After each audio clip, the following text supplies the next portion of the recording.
Hello hello hi everyone, I hope बहुत अच्छे होंगे एंड आई होप पढ़ रहे होंगे और बहुत सारे कॉन्सेप्ट जो हम पढ़ चुके हैं उनको आपने पढ़ लिया होगा और बहुत अच्छे से मेमोराइज कर लिया होगा। तो आज एक छोटा सा topic very important for the AMU entrance of class 11th वो हम बात करेंगे और वो टॉपिक है हमारा दैट इज स्टोमेटा। अच्छा, ये स्टोमेटा आप कहाँ पढ़ते हैं? ये क्लास 10th का चैप्टर है लाइफ प्रोसेस, उसमें न्यूट्रिशन वाली जो यूनिट है वहां पे पढ़ते हैं। तो आज हम बात करेंगे इसी स्टोमेटा की कि स्टोमेटा पाया कहाँ जाता है, इसका स्ट्रक्चर क्या है, इसका फंक्शन क्या है और इसके बेसिस पे कुछ क्वेश्चंस करेंगे। क्योंकि जब आप क्वेश्चंस लगाते हैं ना तो बहुत सारी चीजें और भी क्लियर हो जाती हैं। कॉन्सेप्ट को समझ के उनके बेसिस पे क्वेश्चन लगाने से आपकी एक तरीके से प्रैक्टिस हो जाती है। This is what you do in maths, यही तो आप मैथ्स में करते हैं ना। पहले आप कॉन्सेप्ट समझते हैं, उनके फॉर्मूलेस को याद करते हैं और फिर उसका क्या करते हैं, प्रैक्टिस करते हैं। तो जितना प्रैक्टिस करते हैं उतना ही बहुत अच्छा होता है वो टॉपिक। वो है कहावत है ना कि practice makes a man perfect. तो वैसा ही कुछ यहाँ पे भी होगा कि टॉपिक को पढ़ के जब क्वेश्चन लगाएंगे तो you will get thorough revision of the topic. तो beginning with the stomata. What is stomata? तो stomata क्या है? Stomata are tiny pores. Tiny means छोटे छोटे। तो स्टोमेटा छोटे छोटे पोर्स हैं जो प्लांट्स में पाए जाते हैं। अब प्लांट के तो कई पार्ट हैं, प्लांट के पास रूट भी है, स्टेम भी है, लीव्स भी है, बहुत सारे पार्ट्स हैं। तो ये जो टाइनी पोर्स हैं ये पाए जाते हैं surface of plant, leave, stem and other plant parts. ठीक है, अब स्टेम किस कैटेगरी ऑफ प्लांट है जिसके स्टेम में भी स्टोमेटा पाए जाते हैं वो बात करेंगे। जो यंग प्लांट्स होते हैं, जो छोटे पेड़ होते हैं, जिन्हें हम हर्ब्स कहते हैं, हम श्रब्स कहते हैं, उनके अगर आपने स्टेम देखी होगी वो बड़ी सॉफ्ट होती है, ग्रीन होती है ना। तो ऐसे पेड़ों की स्टेम में भी स्टोमेटा होता है। लेकिन जो बड़े बड़े पेड़ है, जैसे आम का पेड़ है, जिनके स्टेम बहुत वुडी है, लकड़ी जैसी एकदम है, ब्राउन कलर की है, तो वहां पे स्टोमेटा नहीं दिखेंगे। ठीक, तो वहां उन पेड़ों में सिर्फ और सिर्फ स्टोमेटा आपको मिलेगा लीव्स में। अदरवाइज जो सॉफ्ट डेलिकेटेड प्लांट्स होते हैं उनके स्टेम में भी मिलेगा, उनके अदर पार्ट्स में भी, आपको ब्रांचेस में भी मिलेंगे। तो स्टोमेटा क्या है? छोटी सी ओपनिंग जो पेड़ों में होती है, मेनली लीव्स में होती है, लेकिन अगर आपके पेड़ छोटे हैं तो उनके स्टेम और अदर पार्ट्स में भी आपको देखने को मिलेगा। ठीक, अब बात करते हैं structure. This is the structure of stomata. ये लीफ से स्टोमेटा का स्ट्रक्चर दिखाया गया है। तो स्टोमेटा के स्ट्रक्चर को जब आप देखते हैं तो स्टोमेटा के स्ट्रक्चर में आपको बीच में एक तो ओपनिंग दिखती है। क्या दिखती है? एक ओपनिंग दिखती है जिसे कहते हैं स्टोमेटल पोर। और ये ओपनिंग सराउंडेड है, घिरी हुई है दो किडनी शेप सेल से, एक और ये दूसरा किडनी शेप सेल से। इस किडनी शेप सेल को हम कहते हैं गार्ड सेल। ठीक, उसके बाद इनके साइड्स पे क्या लगे हुए हैं? एपिडर्मल सेल, क्योंकि ये पेड़ की एपिडर्मल लेयर में पाए जाते हैं। ठीक, तो सेंटर में जो एक्चुअल ओपनिंग है, फंक्शन क्या है इस ओपनिंग का विल डिस्कस। जो एक्चुअल ओपनिंग है जिसे हम कहते हैं स्टोमेटल पोर, वो है स्ट्रक्चर की बात करें तो। उसके बाद किडनी शेप सेल्स हैं और उन किडनी शेप सेल्स को हम क्या कहते हैं? गार्ड सेल कहते हैं। और ये गार्ड सेल कितने हैं? दो हैं। गार्ड सेल कितने हैं? दो हैं। ठीक, और उसके अलावा साइड्स में ढेर सारे एपिडर्मल सेल। ये क्या है? Epidermal cell. तो ये तीन चीजें आपको देखने को मिलती है in the structure of stomata. अब जो ये इमेज में देख लो, इमेज में ये दिख रहा है, ये एक किडनी सेल, ये दूसरा किडनी सेल, ये क्या है? गार्ड सेल है। और बीच में ये जो ओपनिंग दिख रही है ये क्या है? आपका स्टोमेटल पोर है और उसके साइड्स में cell that is epidermal cells. ठीक है, तो स्ट्रक्चर की बात करें, made up of two specialized cells. उन सेल्स को क्या कहते हैं? Guard cell. Guard cell surround the pore and control its opening and closing. जो बीच की ओपनिंग है जिसे हम पोर कहते हैं उसको पूरा सराउंड करता है गार्ड सेल, और गार्ड सेल ही रिस्पॉन्सिबल है स्टोमेटा की ओपनिंग एंड क्लोजिंग में। स्टोमेटा जो पोर है, ओपनिंग, ये हमेशा ओपन नहीं होता है। पेड़ में दिन और रात स्टोमेटा ओपन नहीं होता है, सिर्फ दिन में ओपन होता है और रात में बंद हो जाता है। तो ये कौन है जो कौन इस चीज की ड्यूटी या रिस्पॉन्सिबिलिटी लेता है कि स्टोमेटा कब ओपन होगा, कब क्लोज होगा? तो वो उन्हीं के गार्ड सेल हैं। जैसे बिल्डिंग में गार्ड्स नहीं होते गेट खोलने के लिए और बंद करने के लिए, देखने के लिए, तो वैसे ही इनके पास भी दिन में स्टोमेटा ओपन होंगे, रात में क्लोज होंगे, उसके लिए इनके पास भी गार्ड्स हैं और उनको क्या कहते हैं? Guard cell. कैसे कंट्रोल करते हैं ये opening and closing? By the movement of water. Guard cell में वाटर के मूवमेंट की वजह से ओपनिंग एंड क्लोजिंग आती है। अगर पानी गार्ड सेल में अंदर आने लगता है, भरने लगता है, इनवर्ड मूवमेंट, जिसकी वजह से गार्ड सेल फूल जाता है, तो आपका स्टोमेटा ओपन हो जाता है। स्टोमेटा कैसे ओपन हो रहा है? Inward movement of water in guard cell, correct. जब पानी बाहर जाने लगता है गार्ड सेल से, outward movement of water from guard cell, तो स्टोमेटा क्लोज हो जाता है। तो अगर आपको मैं बोल रही हूँ कि दिन में स्टोमेटा ओपन होता है, तो क्या हो रहा है? दिन में स्टोमेटा के जो गार्ड सेल है उसमें पानी फिलअप हो रहा है, जिसकी वजह से स्टोमेटा ओपन हो गया। उसका उल्टा रिवर्स रात में हो रहा है, गार्ड सेल से पानी निकल रहा है, ठीक है, जिसकी वजह से वो श्रिंक कर गए हैं और स्टोमेटा जो बीच में ओपनिंग है, पोर है, वो क्लोज हो जाती है, बंद हो जाती है। बीच का जो गैप है वो रिड्यूस हो जाता है, तो उसे क्लोज स्टोमेटा कहते हैं, राइट। तो स्ट्रक्चर की बात होगी, और स्ट्रक्चर को मेंटेन कौन करता है? गार्ड सेल, उसकी भी बात होगी। नेक्स्ट, लोकेशन, जैसे कि हम डेफिनेशन में भी पढ़ चुके हैं कि लोकेशन क्या है? प्राइमरीली, मेनली तो ये लीव्स में होते हैं, उसके अलावा आपको स्टेम और अदर पार्ट्स में भी दिख सकते हैं, जो कि मैंने बताया कि किसकी स्टेम में दिखेंगे। जो नॉन वुडी प्लांट्स होते हैं, ऐसे पेड़ जो नॉन वुडी हैं, जिनके स्टेम वुडी नहीं है, ब्राउन नहीं है, फ्लेक्सिबल है, उनकी स्टेम में भी पाया जाता है। अदरवाइज प्राइमरीली अगर आपको ऑप्शन में कहीं दिखता है तो वो लीव्स ही होगा, ठीक। Regulation, open during day light, दिन में ओपन होता है एज आई सेड, और रात में क्लोज होते हैं। दिन में क्यों ओपन होते हैं? दिन में ओपन होते हैं फॉर फोटोसिंथेसिस। जैसा कि आपको पता है कि फोटोसिंथेसिस में 4 रिक्वायरमेंट चाहिए, कार्बन डाइऑक्साइड चाहिए, वाटर चाहिए, सनलाइट चाहिए और क्लोरोफिल चाहिए। सनलाइट एंड क्लोरोफिल तो अपने आप ही अवेलेबल है प्लांट में, सनलाइट बाहर से सन एनर्जी है। कार्बन डाइऑक्साइड ये गैस कहाँ से आएगी?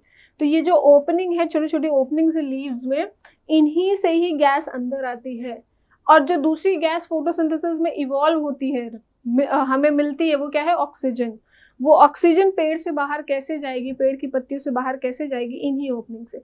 तो बेसिकली एक एक्सचेंज होता है, कार्बन डाइऑक्साइड अंदर आती है, ऑक्सीजन बाहर जाती है। तो फोटोसिंथेसिस में एक्सचेंज कराने के लिए इसीलिए दिन में स्टोमेटा ओपन होते हैं। रात में, नाइट में क्या है? They are close. क्यों क्लोज होते हैं? ताकि वाटर लॉस ना हो, ठीक है।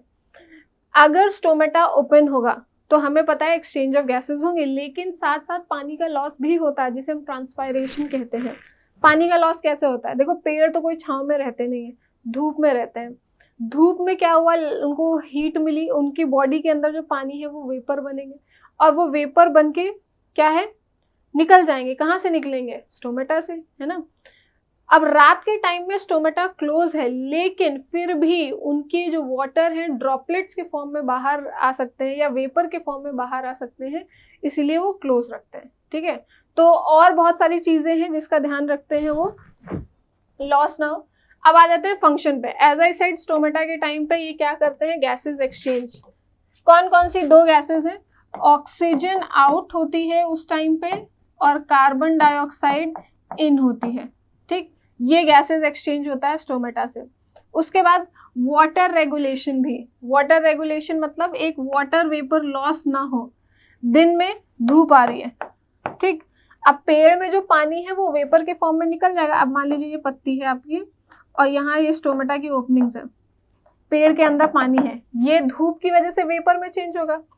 वेपर में जब चेंज हो गया तो इसको जहां से ओपनिंग दिखेगी ये निकल जाएगा, पानी निकल जाएगा। तो बेसिकली आपका पानी जा रहा है, वाटर लॉस हो रहा है, लेकिन वो वाटर लॉस वेपर के फॉर्म में हो रहा है, तो वो भी हमें नहीं होने देना है। तो एक वाटर रेगुलेशन मेंटेन रहे, इसका एक काम करता है कि जब जरूरत होती है तब ओपन होता है, नहीं तो फिर क्लोज, ठीक। कूलिंग इफेक्ट देता है। Help to cool the plant by releasing water vapour which cools down surrounding air. जब पानी वेपर के फॉर्म में बाहर निकलता है तो जैसे स्वेटिंग का कॉन्सेप्ट है, आपका जो स्वेट है वो क्या है? वाटर ही तो है जो आपकी बॉडी से बाहर आता है। जैसी बॉडी के बाहर आया, आपकी स्किन के ऊपर आया पानी, वो एयर के कांटेक्ट में जब आता है तो वो एक कूलिंग इफेक्ट देता है ना। वैसे ही प्लांट के साथ है, प्लांट का पानी जब बाहर आ रहा है, जैसे ही भले वो वेपर के फॉर्म में आ रहा है, लेकिन जब वो बाहर आएगा तो आसपास की जो एयर है उसको कूल डाउन कर देगा, जिसकी वजह से प्लांट को भी एक कूलिंग इफेक्ट देखने को मिलता है। तो फंक्शंस क्या हैं स्टोमेटा के, एक तो वाटर रेगुलेट करता है कि कितना पानी आना चाहिए, अगर एक्सेस वाटर भी है तो उस एक्सेस वाटर को वेपर में ट्रांसफॉर्म करके वो रिमूव भी करते हैं, अगर कम है तो उस हिसाब से वो गार्ड सेल एडजस्ट कर लेते हैं। गैसियस एक्सचेंज, प्राइमरली ये मेन इंपॉर्टेंट फंक्शन है कि गैस एक्सचेंज करते हैं ताकि स्टोमेटा में हेल्प हो। और उसके बाद थर्ड फंक्शन क्या है, कूलिंग इफेक्ट, एक ठंडक का एहसास देते हैं पेड़ों को, ठीक। ओके, फैक्टर्स इफेक्टिंग, किन किन चीज़ों से स्टोमेटा को असर पड़ता है कि स्टोमेटा कम ओपन होगा या ज़्यादा ओपन हो जाएगा। तो सबसे पहले है light, open in day light, close in dark. Light का बहुत फर्क है, जब तक लाइट नहीं मिलेगी तो उनको वो सेंसेशन नहीं आता कि फोटोसिंथेसिस है, ठीक। अगर अंधेरे में पेड़ रहेंगे और उनको लाइट नहीं मिलेगी, उनको लगेगा कि लाइट तो है नहीं, फोटोसिंथेसिस कर नहीं सकते, तो कार्बन डाइऑक्साइड अंदर लेने की क्या जरूरत है, तो स्टोमेटा हमेशा बंद रहेंगे। तो लाइट भी एक फैक्टर है, लाइट से they perceive that photosynthesis is going to happen, so that they are going to open that stomata, ठीक। सेकेंड, ह्यूमिडिटी, ह्यूमिडिटी किसे कहते हैं, नमी। अक्सर बारिश के टाइम पे ना बहुत ज़्यादा ह्यूमिडिटी होती है, ह्यूमिडिटी का मतलब आपकी एयर में वाटर के वेपर ज़्यादा होंगे तो मतलब वो ज़्यादा ह्यूमिडिटी है, और वाटर वेपर कम होगा तो वो कम ह्यूमिडिटी है, राइट। तो ह्यूमिडिटी, जितनी ज़्यादा ह्यूमिडिटी होगी उतना ही कम स्टोमेटा ओपन होगा। क्यों, बाहर वेपर बहुत ज़्यादा है वाटर के, और प्लांट में जो वेपर बन रहे हैं वो कम है, तो हाई से लो कंसंट्रेशन रहेगा, हाई तो बाहर है, अंदर के वेपर को बाहर जाने के लिए, जैसे ये पत्ती है, बाहर ह्यूमिडिटी बहुत ज़्यादा है, बाहर बहुत वाटर मॉलिक्यूल्स है, बहुत ज़्यादा वाटर मॉलिक्यूल्स है, ठीक। लीफ के अंदर धूप की वजह से थोड़े वाटर मॉलिक्यूल जो है वो वेपर में चेंज हुए हैं, ठीक। अब मूवमेंट होने के लिए क्या होना चाहिए, डिफ्यूजन कॉन्सेप्ट हमने पढ़ा हुआ है कि हाई से लो जाना चाहिए, हाई कहाँ है, बाहर, और अंदर तो लो है, तो ये जो वेपर्स हैं ये बाहर जा ही नहीं पाएंगे क्योंकि ऑलरेडी बाहर इन्वायरमेंट में ह्यूमिडिटी बहुत ज़्यादा है, ठीक, और पूरी स्पेस भरी हुई है वाटर वेपर से, ये निकल ही नहीं पाएंगे। तो इस वजह से क्या है, स्टोमेटा कम ओपन होगा क्योंकि वाटर वेपर निकल ही नहीं पाएंगे। उसके बाद water availability, lack of water cause the stomata to close, ठीक। पानी की, अगर जैसे हमने फंक्शन में पढ़ा था कि एक वाटर कंट्रोल सिस्टम भी हेल्प करता है ये, अगर पानी कम होगा तो वो स्टोमेटा क्यों ओपन करेगा, अगर ओपन हो जाएगा तो जो बचा का जो पानी है वो भी चला जाएगा वेपर के फॉर्म में, तो स्टोमेटा कोशिश करता है कि बंद ही रहे ताकि जो थोड़ा मोड़ा पानी है प्लांट में वो रहे, उसका लॉस ना होने पाए। तो वाटर अगर कम हुआ तो स्टोमेटा भी कम ओपन होगा। नेक्स्ट इज कार्बन डाइऑक्साइड, जितना ज्यादा कार्बन डाइऑक्साइड होगा स्टोमेटा उतना ही कम ओपन होगा। ट्रिगर्ड, क्या लिखा है, high carbon dioxide concentration trigger stomata to close. इसका रीजन क्या है, ऐसे तो दिमाग में आना चाहिए कि अच्छा कार्बन डाइऑक्साइड तो चाहिए बाहर, जितनी ज़्यादा उतनी ज़्यादा अंदर आएगी, बट एक्चुअली बहुत ज़्यादा हाई कंसंट्रेशन क्या है, पॉइजनस के तौर पे, पॉइजन के तौर पे काम करते हैं प्लांट के लिए। एक लिमिट में उनको कार्बन डाइऑक्साइड चाहिए, उससे ज़्यादा अगर आने लगेगी बाहर, उससे ज़्यादा कंसंट्रेशन हो गया है तो they close the door. Close the door मतलब स्टोमेटा गेट क्लोज, ताकि ज़्यादा कार्बन डाइऑक्साइड की कंसंट्रेशन अंदर ना आए। तो ये कुछ फैक्टर्स हैं जो इफेक्ट करते हैं। ह्यूमिडिटी ज़्यादा होगी तो स्टोमेटा नहीं ओपन होंगे, कार्बन डाइऑक्साइड की कंसंट्रेशन ज़्यादा होगी स्टोमेटा नहीं ओपन होंगे, पानी की कमी होगी स्टोमेटा बहुत कम ओपन होगा, एंड लाइट ज़्यादा होगी तो स्टोमेटा ओपन होंगे ही होंगे। तो ये कुछ फैक्टर्स हैं, ठीक। नेक्स्ट इंपॉर्टेंस क्या है, क्यों ज़रूरी है स्टोमेटा, एक तो फोटोसिंथेसिस के लिए, क्यों, क्योंकि फोटोसिंथेसिस का एक वाइटल प्रोसेस, एक इम्पॉर्टेंट प्रोसेस जो वो कर रहे हैं वो क्या है, गैसियस एक्सचेंज, ठीक है। वो गैसियस एक्सचेंज नहीं होगा तो आपका ये नहीं होगा, फोटोसिंथेसिस नहीं होगा, तो स्टोमेटा बहुत इंपॉर्टेंट, राइट। वाटर कंजर्वेशन, पानी को भी बचा रहे, जैसे कि अभी हमने पढ़ा एक पॉइंट, पानी नहीं होगा तो स्टोमेटा नहीं ओपन होगा, पानी ज़्यादा होगा तो स्टोमेटा ज़्यादा ओपन होंगे। तो वाटर को बचा रहा है ना, वाटर रिटेन करने की कोशिश कर रहा है प्लांट की बॉडी में। रेस्पायरेशन, रेस्पायरेशन क्या होता है, फूड का ब्रेकडाउन, फूड को तोड़ना ऑक्सीजन की हेल्प से ताकि एनर्जी मिले। तो वो एनर्जी के लिए आपको क्या चाहिए, कार्बन डाइऑक्साइड पहले अंदर आए, फोटोसिंथेसिस हो, ऑक्सीजन बने, और उस ऑक्सीजन का इस्तेमाल करके फूड को ब्रेक डाउन किया जाए ताकि एनर्जी बने। और अगर नहीं कार्बन डाइऑक्साइड आ रही है तो रात के टाइम पे जब कार्बन डाइऑक्साइड नहीं चाहिए हमें क्योंकि रात में फोटोसिंथेसिस हो नहीं सकता, फोटोसिंथेसिस होने के लिए आपको लाइट चाहिए, रात में तो नहीं, बट रात में हम फूड का ब्रेक डाउन तो कर सकते हैं ना एनर्जी प्रोड्यूस करने के लिए। तो थोड़ा amount of carbon dioxide oxygen की डिमांड होती है, वहां पे चाहिए होता है। तो respiration facilitate oxygen release during respiration, ठीक है। तो ये कुछ इंपॉर्टेंस है जहाँ पे आपको स्टोमेटा चाहिए। मेनली मैं ये कहूँगी कि ऐसे जो प्रोसेस प्लांट में हो रहे हैं जिनमें आपको गैस की रिक्वायरमेंट है, चाहे वो कार्बन डाइऑक्साइड हो चाहे वो ऑक्सीजन हो, वो तभी मिल सकती है जब स्टोमेटा होंगे, क्योंकि स्टोमेटा के थ्रू ही ये गैसेस आ सकती हैं और जा सकती हैं, ठीक। ना अब आते हैं क्वेश्चन पे, क्योंकि ये सारी चीजें समझ ली। अब क्वेश्चन पे हमें अपना क्या करना है, कॉन्सेप्ट लगाना है और देखना है कि सही लग रहा है या नहीं लग रहा है, ठीक है। The opening and closing of stomata pore depends on, ये हमने पढ़ा है। स्टोमेटा की ओपनिंग और क्लोजिंग किस पर डिपेंड करती है, जो उनके बहुत किडनी शेप सेल्स गार्ड्स लगे हुए हैं उनके साइड पे, है ना। तो ऑप्शन अगर देखें क्या है, वाटर इन गार्ड सेल, और मैंने बताया भी है वाटर अंदर आएगा तो ओपन होगा, वाटर बाहर जाएगा तो क्लोज होगा, ठीक। Which of the following is the main function of stomata in plant, stomata का मेन फंक्शन क्या है, हमने 3 फंक्शन पढ़े थे, उसमें से मेन फंक्शन क्या है वो देखना है। वाटर एब्जॉर्प्शन बिल्कुल नहीं, स्टोमेटा कहीं हमने नहीं पढ़ा वाटर एब्जॉर्ब, वाटर बचाने में जरूर कर रहा है बट एब्जॉर्प्शन में नहीं। Transpiration and exchange of gas, exchange of gases तो मेन था। अब ट्रांसपायरेशन क्या है, वही जो वाटर लॉस की बात की गई है, loss of water in the form of vapour, ठीक है। पानी का लॉस होना वेपर के फॉर्म में, ये ट्रांसपायरेशन है, और ये तो था, ये तो स्टोमेटा से ही होता है, तभी उसी हिसाब से वो वाटर और टेम्परेचर और कूलिंग इफेक्ट देते हैं।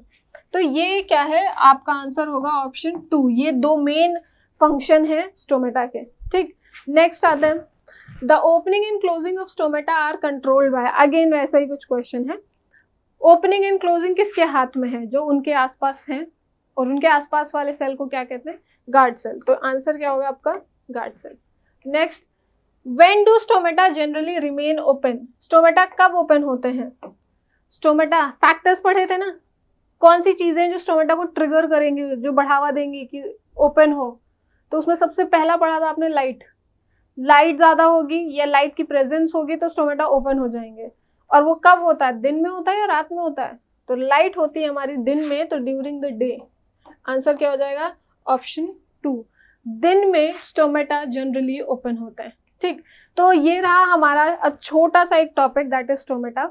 I hope it will help you in preparing your entrance exam, और नहीं तो उस आपके बोर्ड्स के एग्जाम में हेल्प करेगा। आई होप बहुत अच्छे से समझ में आया होगा स्टोमेटा, उससे related function, structure and everything.